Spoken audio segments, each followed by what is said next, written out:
إن أولياءه من الرسول صدق الله وبلغنا رسوله النبي الكريم ونحن على ذلك من الشاهدين والشاكرين والحمد لله. آئیے ہمارا کرام کے ساتھ آقائے نامدار مدینے کے تاجدار نوران کے ساتھ آمینہ کلام احمد مصطفیٰ صلی اللہ علیہ وسلم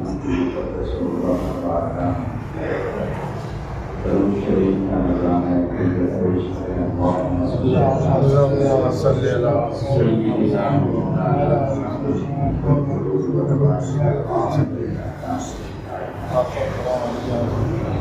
ونور الابصار وضيائها وعلى صلاة وسلام عليك يا رسول الله صلى الله عليه وسلم. اللہ تبارک و تعالیٰ کا احسان عظیم ہے، اس نے ہمیں اپنے محبوب صلی اللہ علیہ وسلم کی امت میں پیدا فرمایا.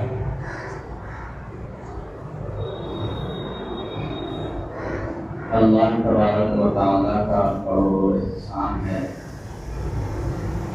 کہ اس نے ہمیں اپنی بارگاہ میں حاضر ہو کر اپنی عبادت کرنے کی توفیق دی. اللہ تبارک و تعالیٰ یہ سعادت کے لمحے بار بار ہماری زندگی میں میسر عزیزان محترم،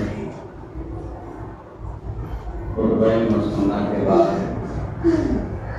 جو آیت مقدسہ میں نے آپ کے سامنے تلاوت کی،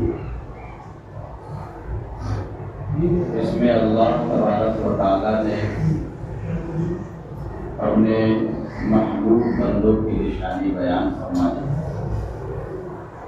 اور یہ بتایا کہ جو میرے قریبی ہوتے ہیں، جو میرا قرب پاتے ہیں، جو میرے دوست ہوتے ہیں، اس کی نشانی ایک یہ کہ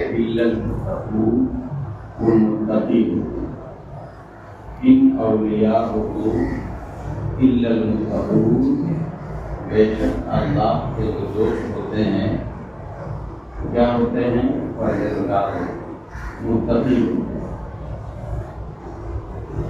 اور ایک نشانی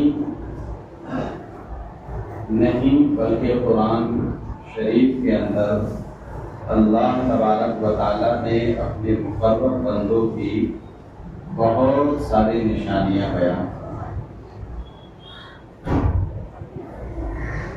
اب چونکہ قرآن ہدی للناس انسانوں کی ہدایت کے لیے ہے،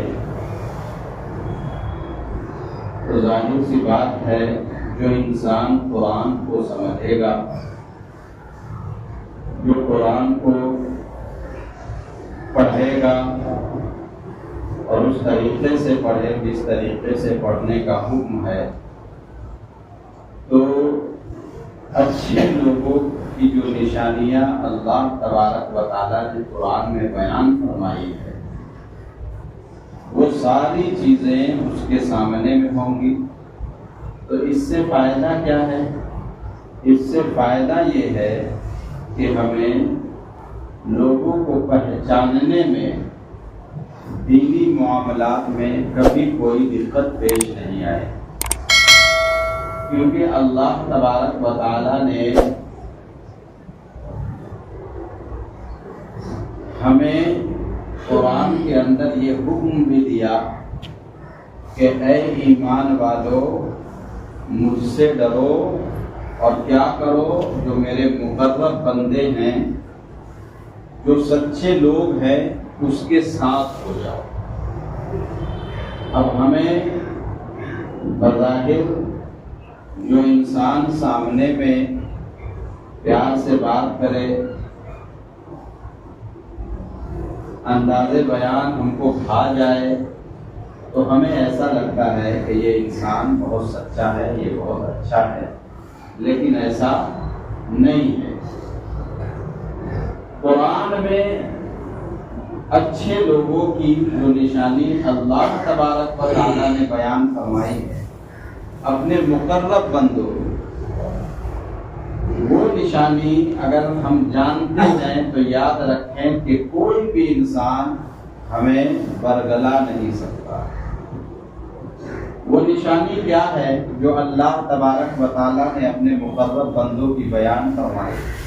تو کچھ نشانیوں کا ذکر میں ابھی کرتا ہوں۔ اللہ نے فرمایا قرآن مجید کے اندر کہ جو میرے مقرب بندے ہوتے ہیں اس کی ایک نشانی یہ ہوتی ہے کہ وہ رات کو قیام میں گزارتے ہیں، قیام اور سجدے کی حالت میں کیا کرتے ہیں، وہ اپنی رات کو گزار رہے ہیں۔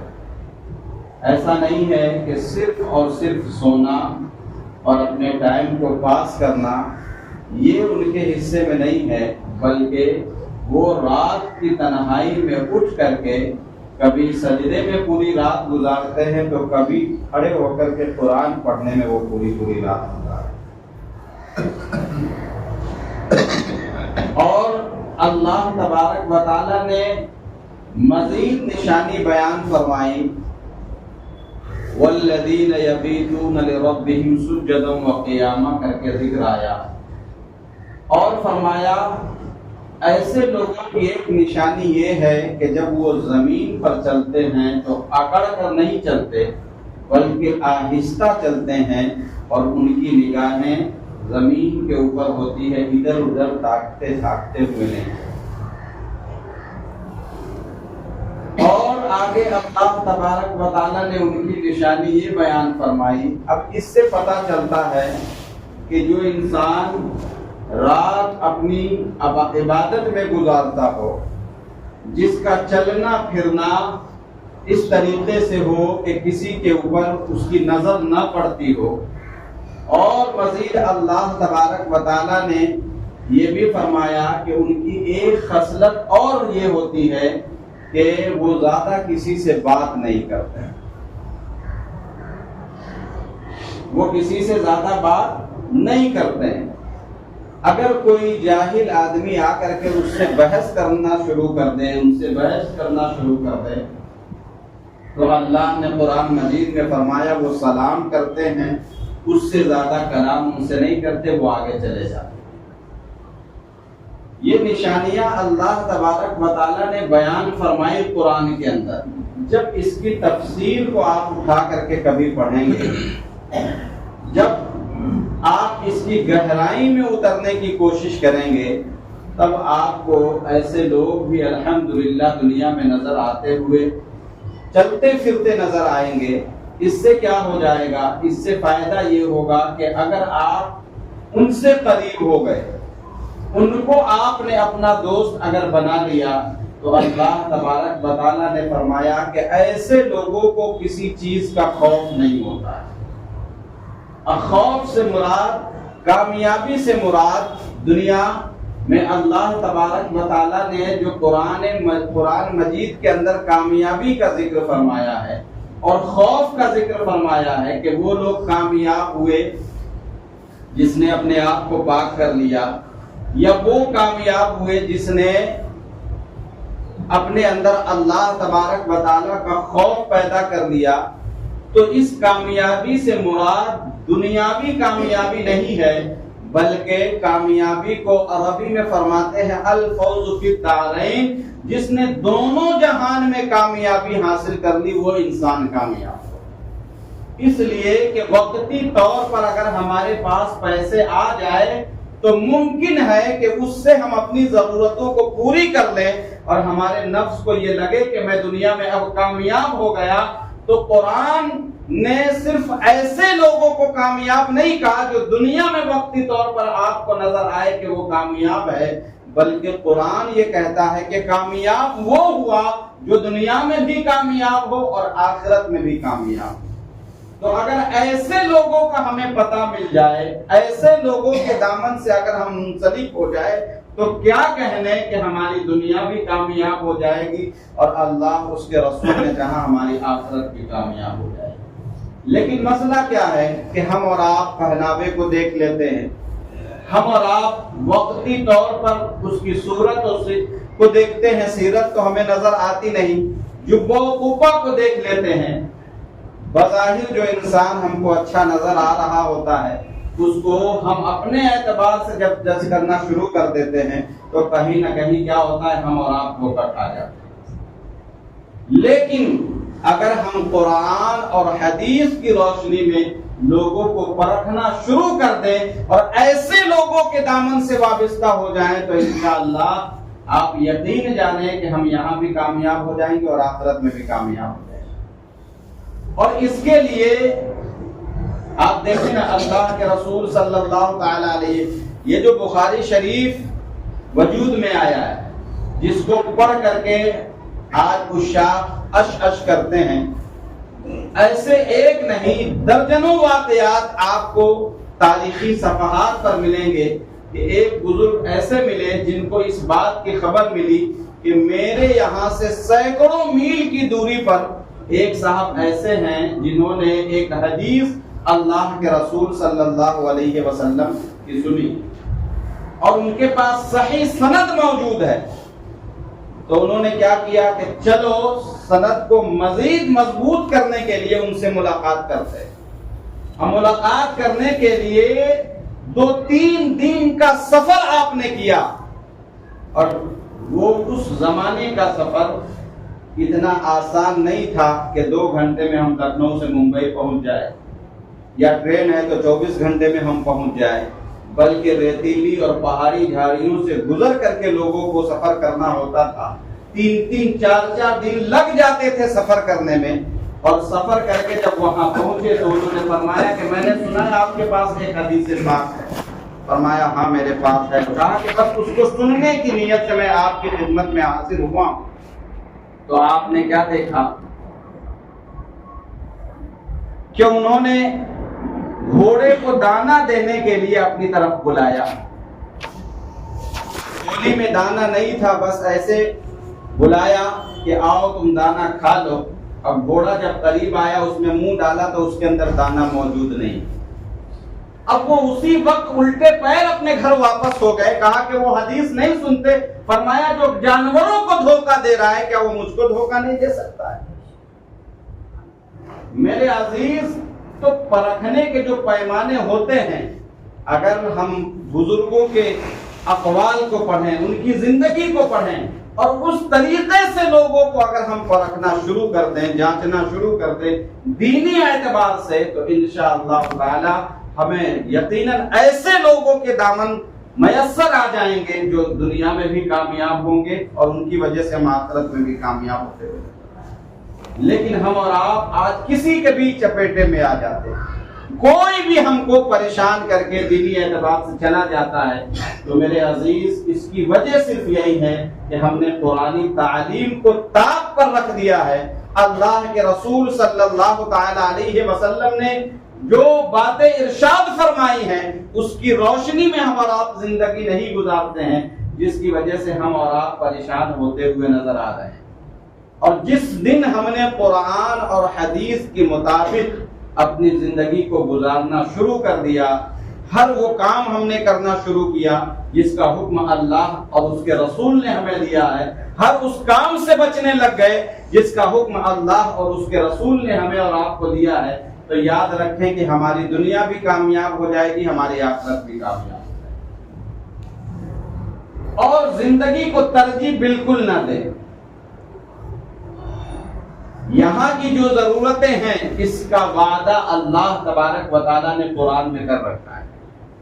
جیسے ہوتا ہے ایک بچہ پڑھنے والا، تو ماں باپ اس کی پوری ذمہ داری لے لیتے ہیں، اس چیز کی ذمہ داری اس کے تمام اخراجات وہ پورے کریں گے، ان کو صرف پڑھنا ہے، ان کو کما کر کے کچھ نہیں دینا ہے۔ ماں باپ نے کہا بیٹا آپ کو کھانے کی ضرورت ہے وہ میں دوں گا، آپ کو پینے کی ضرورت ہے میں وہ پوری کروں گا، آپ کو پیسے کی ضرورت ہے وہ میں پوری کروں گا۔ آپ کا کام صرف یہ ہے، سمجھانے کے لیے یہ بات کہہ رہا ہوں کہ صرف آپ پڑھیں، آپ کی جتنی ضرورتیں ہیں وہ میں پوری کرنے والا ہوں. ذرا اس چیز کو ایک طرف رکھے اور قرآن کی اس آیت کو ذرا سنیں کہ اللہ فرما رہا ہے وَمَا مِن دَابَّةٍ فِي الْأَرْضِ إِلَّا عَلَى اللَّهِ رِزْقُهَا. فرمایا اور دنیا میں جتنی جاندار چیزیں ہیں إِلَّا عَلَى اللَّهِ رِزْقُهَا، اللہ تبارک و تعالیٰ نے اس کے رزق کی ذمہ داری اپنے اوپر لے رکھی. اب بتائیے کہ ایک انسان کو فری ہو جانا چاہیے کہ نہیں ہو جانا چاہیے؟ اس کا مطلب یہ نہیں ہے کہ کام کرنے نہیں جائیں گے، اس کا مطلب یہ نہیں ہے کہ ہم دکان نہیں جائیں گے، کاروبار نہیں کریں گے، کریں گے، لیکن اس کا مطلب یہ نہیں ہے کہ ہر چیز کو چھوڑ کر کے ہم اسی میں جٹ جائیں گے دنیا کمانے. کیونکہ اللہ تبارک و تعالیٰ نے قرآن مجید میں فرمایا بل تبصرون الحیات الدنیا والآخرۃ خیر وابقیٰ. یہ دنیا کی زندگی کہیں تم کو دھوکے میں نہ رکھے. کیوں؟ کیونکہ والآخرۃ خیر وابقیٰ، آخرت باقی رہنے والی ہے، دنیا ختم ہو جائے. اور دنیا کی زندگی ہمارے اور آپ کے لیے کتنے دنوں کے لیے؟ آپ ایک انسان غور کرے کہ کتنے دن ہم اور آپ زندہ رہے. اگرچہ یہ دنیا ہزاروں سال سے ہے، اگرچہ یہ دنیا ہزاروں سال اور رہے گی، لیکن ہمیں اور آپ کو 50-60 سال کی ہی تو زندگی ملی ہے. اسی میں بچپنا ہے، اسی میں جوانی ہے، اسی میں شادی بیاہ ہے، اسی میں ضرورتیں ہیں، ساری چیزیں اسی 60-70 سال میں سمٹ کر کے رہ جائیں گی. لیکن آپ نے کبھی غور کیا کہ یہ جو 60-70 سال کی زندگی ہمیں اور آپ کو اللہ تبارک و تعالیٰ نے دی ہے کس طریقے سے گزار رہے ہیں اور کس کام کے لیے دی ہے؟ تو قرآن اگر پڑھتے ہیں تو قرآن میں خود اللہ نے فرمایا وَمَا خَلَقْتُ الْجِنَّ وَالْإِنسَ إِلَّا لِيَعْبُدُونَ، میں نے جنات اور انسان کو اپنی عبادت کے لیے پیدا کیا. اب اللہ نے ہمیں اپنی عبادت کے لیے پیدا کیا ہے. قرآن میں کھل کر کے اللہ نے فرمایا یہ بتائیے کہ ہم اور آپ اپنے رب کے لیے کتنا وقت نکالتے ہیں، کتنی عبادت اس کی کرتے ہیں. اور اگر نہیں کرتے تو اپنی قسمت پر رونے کی ضرورت ہے، کیونکہ اللہ نے قرآن میں فرمایا الذی خلق الموت والحیات لیبلوکم ایکم احسن عملا، میں نے زندگی موت پیدا کی ہے، دیکھوں گا کیا لیبلوکم ایکم احسن عملا، کون تم میں اچھے عمل کرتا ہے، کون تم میں اچھے کام کر رہا ہے. یہ کب دیکھے گا اللہ؟ میدان محشر میں دیکھے گا، حساب لے گا. وہ ایک ایک پائی کا حساب لے گا. جوانی دی، بتاؤ جوانی تم نے کہاں گزاری؟ نماز فرض کی تھی، ادا کی یا نہیں کی؟ مال تم کو دیے تھے، بتاؤ زکات دیے یا نہیں دیے؟ صحت تم کو میں نے اچھی دی تھی، یہ بتاؤ اس کا استعمال تم نے کس طریقے سے کیا ہے؟ یعنی کہ اللہ ہر چیز کا حساب لے گا، اور حساب لینے کے بعد اگر ہم حساب دینے میں کامیاب ہو گئے تب تو ٹھیک ہے، وگرنہ کیا ہوگا؟ کبھی نہ ختم ہونے والی زندگی کی شروعات ہو جائے. اور وہ کبھی نہ ختم ہونے والی زندگی کون سی ہے؟ وہی ہے. بارہا یہ بات میں نے آپ کی سماعتوں کے حوالے کی کہ میرے آقا نے فرمایا میدان محشر میں حساب و کتاب کر لینے کے بعد اللہ تبارک بتانا حضرت جبرائیل کو حکم دے گا، اے جبرائیل جاؤ ذرا جنت سے ایک جانور لے کر کے آؤ. میرے آقا نے پوچھا، میرے آقا سے صحابہ کرام نے پوچھا یا رسول اللہ یہ حساب و کتاب کے بعد جانور کی کیا ضرورت پڑ گئی؟ تو میرے آقا فرماتے وہ جانور کی صورت میں موت ہوگی جس کو اللہ تبارک و تعالیٰ ذبح کروا دے. اب کسی کو موت نہیں آئے گی. میرے عزیز تھوڑی دیر کے لیے کبھی تنہائی میں بیٹھ کر کے سوچنا، جب موت کو بھی موت آ جائے گی اس کے بعد کتنی بڑی زندگی ہے. اور دو جگہوں کی ہے، ایک جنت کی ہے، ایک جہنم کی ہے. ہماری زندگی یہاں 50-60 سال کی ہے اور وہاں ایک دن 50,000 سال کا ہے. ہم کس چیز کو ترجیح دے رہے ہیں؟ یہ 50-60 سال کی زندگی جس کو اللہ تبارک و تعالیٰ نے دی ہے آخرت سنبھالنے کے لیے دی ہے کہ ہم آخرت کو بنا لیں، آخرت کو ترجیح دیں. قرآن میں کھول کر کے اللہ نے فرمایا کہیں تم کو دنیا کی زندگی دھوکے میں نہ رکھے، اس لیے کہ آخرت باقی رہے گی. اور کیا ہے؟ یہ دنیا فنا ہو جائے گی. تو میرے عزیز ہمیں اور آپ ہمیں دیکھنے کی ضرورت ہے کہ دنیا ہمارے اوپر غالب آ گئی کہ نہیں آ گئی. کس طریقے سے دنیا کی ضرورتوں میں ہم الجھ گئے کہ اذان ہماری سماعتوں سے ٹکراتی ہے، حی علی الصلاۃ، آؤ نماز کی طرف، لیکن کیا ہے، بس سنتے ہیں اور ادھر سے نکال دیتے ہیں۔ حی علی الفلاح، آؤ کامیابی کی طرف۔ صبح میں مؤذن کہتا ہے الصلاۃ خیر من النوم، تمہاری نیند سے بہتر نماز۔ میرے آقا صلی اللہ علیہ وسلم نے فرمایا کہ 2 رکعات جو صبح کی نماز ہے، دنیا میں جتنی چیزیں ہیں ان ساری چیزوں سے بہتر صرف 2 رکعت فجر کی نماز ہے۔ بتائیے ہم کس طریقے سے بستر پہ سو رہے ہوتے، تو کیا ہے، اس کو دنیا کو ترجیح دینا تو کہتے ہیں، لیکن جو اللہ والے ہوتے ہیں، اللہ نے جن کا بیان قرآن میں فرمایا ان اولیاءہ الا المتقون، جو میرے دوست ہوتے ہیں وہ پرہیزگار ہوتے ہیں۔ بلکہ مکاشفۃ القلوب میں تو میں نے ایک ایسا واقعہ پڑھا کہ سنیں گے آپ دنگ رہ جائیں گے۔ ایک اللہ والے تھے، بچے نہیں کیوں تھے، دعا کی، اللہ تبارک و تعالیٰ نے ایک بچی دی۔ کچھ دنوں کے بعد یہ پتا چلا کہ اس بچی کی وجہ سے جو عبادت و ریاضت ان کی تھی اس میں فرق پڑ گیا۔ جس خشوع اور خضوع کے ساتھ وہ رب کی عبادت کرتے تھے اس میں کمی آ گئی، تو آپ نے دعا کی، اے پروردگار عالم، اگر اس کی وجہ سے میری عبادت کمزور پڑ گئی تو اس کو اٹھا لے، مجھے ایسے بچوں کی۔ اور قرآن میں اس کا ذکر آیا ہوا ہے، کیا فرمایا اللہ نے، انما اموالکم و اولادکم فتنہ، مال اور اولاد آزمائش ہے۔ کیا ہے یہ؟ آزمائش ہے۔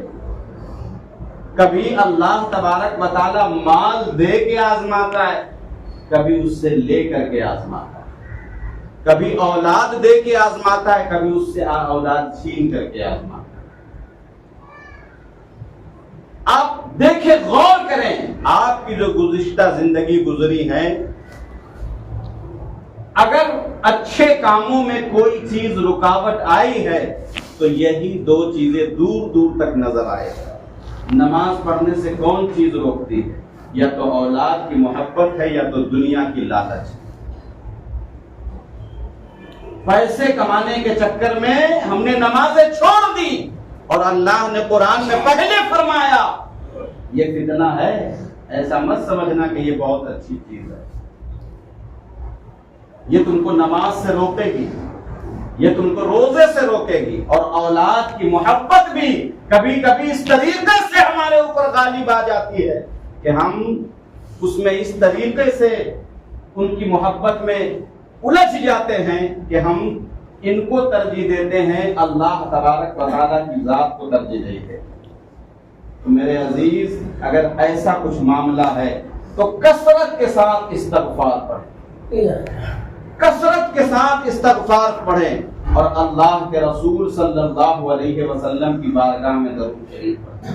یہی چیزیں ہمارے ساتھ جانے والی ہے، وگرنہ کوئی چیز ہمارے اور آپ کے ساتھ نہیں جائے۔